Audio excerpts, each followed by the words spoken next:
Yan. Ito kami sa Makati ha. Si Manalo kumakain ng leche flan oh. Kita nyo ba yan? Tingnan mo, ito masarap pa may leche flan ate. Sarap. Ano kasarap? 110%. Doon ka na bibili kay ate niya na, order ka. Magkano daw yung leche flan? Hindi ko na alam. Bigyan mo pambili. Ha? Bigyan mo pambili. Ito nga lang eh. Ito nga, cobra niinom ko lang. Inaanto kasi ako. Baka pwede ilagay sa mata. Buhos sa ganun no. Ganyan. Para tanggal ng antok.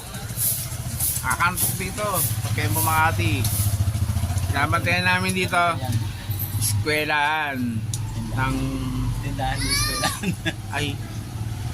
Tindahan tsaka eskwelahan. Eskwelahan rin dito ng Pembo Makati. Pinabantayan namin. Ang barangay Rizal ng Pembo. Baka i-chopper daw yung eskwelahan eh.